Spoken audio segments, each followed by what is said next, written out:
بسم اللہ الرحمن الرحیم۔ اس کا نام ڈاکٹر لارنس براؤن تھا۔ وہ ایک کیتھولک عیسائی گھرانے میں پیدا ہوا تھا، مگر بقول اس کے وہ ہوش سنبھالنے کے بعد ایک دن کے لیے بھی عیسائی نہیں رہا۔ وہ ملحد ہو گیا تھا۔ وہ کسی خدا کا قائل نہیں تھا۔ وہ نہ صرف امریکہ کا بہترین ہارٹ اسپیشلسٹ تھا، بلکہ پورے براعظم امریکہ میں شاید اس کے مقابلے کا کوئی ڈاکٹر نہیں تھا۔ وہ دنیا بھر میں لیکچر دیتا پھرتا تھا اور اس کی ڈیوٹی امریکہ کے بہترین اسپتال میں تھی، جہاں رونالڈ ریگن کو گولی لگنے کے بعد فوری طور پر شفٹ کیا گیا تھا۔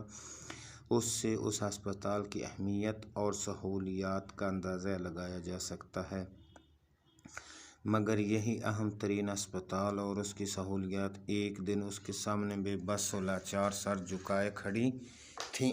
یہ سال تھا 1990، جب اس کے گھر اس کی دوسری بیٹی ہینا پیدا ہوئی۔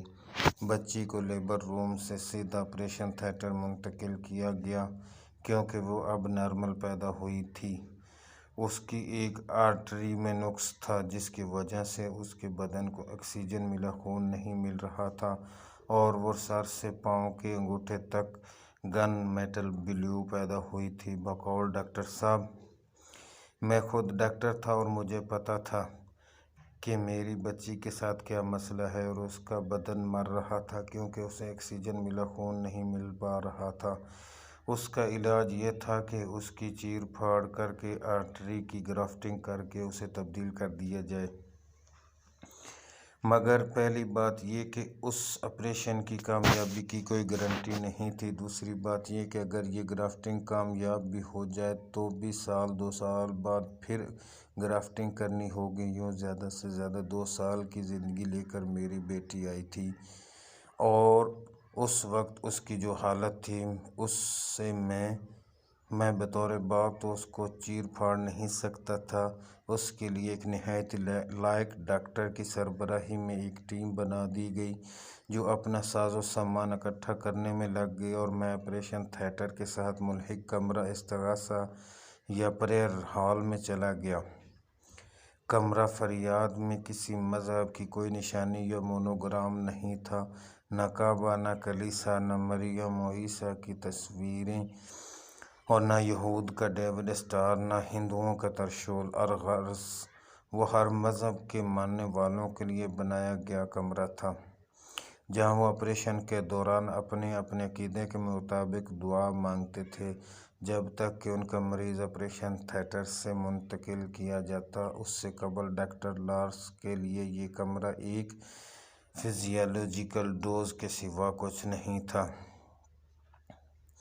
مگر آج اس کی اپنی جان پر بن گئی تھی۔ بقول ڈاکٹر لارنس، میں نے آج تک جو چاہا اس سے ہر قیمت پر حاصل کر لیا تھا، چاہے وہ پیسے سے ملے یا اثر و رسوخ سے۔ نا اور ناممکن جیسے الفاظ میری ڈکشنری میں ہی نہیں تھے۔ مگر آج میں بے بس ہو گیا تھا۔ نہ تو سائنسی آلات و وسائل کچھ کر سکتے تھے، اور نہ ہی میرا پیسہ میری بچی کی جان بچا سکتا تھا۔ میں نے ہاتھ اٹھائے اور اس نادیدہ ہستی کو پکارا جس کے وجود کا میں آج تک منکر تھا۔ اے خالق، اگر تو واقعی موجود ہے تو پھر یہ بھی جانتا ہوگا کہ میں آج تک تیرے وجود کا منکر رہا، مگر آج میری بیٹی مجھے تیرے در پہ لے آئی ہے۔ اگر واقعی تیرا وجود ہے تو پلیز میری مدد فرما۔ اسباب نے جواب دے دیا ہے۔ اب میری بچی کو اگر کوئی بچا سکتا ہے تو صرف اس کا بنانے والا ہی بچا سکتا ہے۔ وہی اس فالٹ کو درست کر سکتا ہے جس نے یہ بچی تخلیق فرمائی ہے۔ اے خالق، میں صدقِ دل کے ساتھ تجھ سے وعدہ کرتا ہوں، اگر تو میری بچی کا فالٹ درست فرما دے تو میں سارے مذاہب کو اسٹڈی کر کے ان میں سے تیرے پسندیدہ مذہب کو اختیار کر لوں گا، اور ساری زندگی تیرا غلام بن کر رہوں گا۔ یہ میرا اور تیرا عہد ہے۔ میں نے صدقِ نیت سے یہ پیمان کیا اور اٹھ کر آپریشن تھیٹر میں آیا، اور مجھے زیادہ سے زیادہ 15 منٹ لگے ہوں گے، مگر جب میں آپریشن روم میں آیا تو وہاں کی بدلی ہوئی فضا کو میں نے ایک لمحے میں محسوس کر لیا، اور وہاں افراتفری کے بجائے سکون و اطمینان تھا۔ ٹیم کے سربراہ نے سر گھما کر مجھے دیکھا اور بولا، بچی کے آپریشن کی اب کوئی ضرورت نہیں، خون کا دورانیہ درست ہو گیا ہے اور اس دوران خون کے درست ہونے کی جو سائنٹیفک وجوہات وہ بتا رہا تھا۔ میں نے سر اٹھا کر باقی ٹیم کے ممبران کی طرف دیکھا۔ میرے سمیت ان میں سے کسی کی آنکھوں یا چہرے پر ان وجوہات پر یقین کا 1% بھی نہیں تھا۔ ہمیں معلوم تھا کہ یہ صرف باتیں ہیں، ان میں حقیقت نام کو نہیں۔ البتہ مجھے پتہ تھا کہ میرا ایگریمنٹ خالق کی طرف سے انڈورس کر لیا گیا ہے اور اٹرنی کی خرابی اسی خالق نے جٹ سے درست کر دی ہے۔ اس سے پہلے میری پہلی بیٹی کے بار بھی ایک سگنل مجھے خالق کی طرف سے ملا تھا جو مثبت تھا اور اسی وجہ سے میں نے اسے معمولی سمجھا۔ میری پہلی بیٹی کرسٹینا نے پیدا ہونے کے بعد اسی دن میرا ہاتھ پکڑ کر اپنی دونوں ٹانگوں پر کھڑا ہو کر مجھے حیران کر دیا۔ ڈاکٹر حضرات اچھی طرح جانتے ہیں کہ ایسا ہونا ناممکن ہے، مگر میں نے اس ناممکن میں خالق کو نہ پہچانا۔ دوسری بیٹی کے ناممکن نے مجھے باندھ کر خالق کے در پر لا ڈالا۔ 2014 میں میری بیٹی نے یونیورسٹی میں داخلہ لے لیا ہے۔ مجھے اپنا معاہدہ بڑی اچھی طرح یاد تھا۔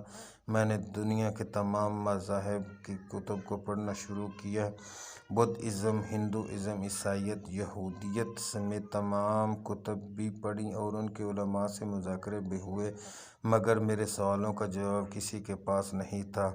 اسلام میرا آخری آپشن تھا۔ میں نے قرآن کو پڑھنا شروع کیا اور میرے دل و دماغ کے دریچے کھلتے چلے گئے۔ میں نے عیسائیوں اور یہودیوں سے بار بار سوال کیا کہ یحییٰ علیہ السلام، عیسیٰ علیہ السلام کے ساتھ وہ تیسرا کون ہے جس کی گواہی تورات بھی دیتی ہے اور انجیل بھی دیتی ہے، مگر وہ آئیں بائیں شائیں کرتے تھے۔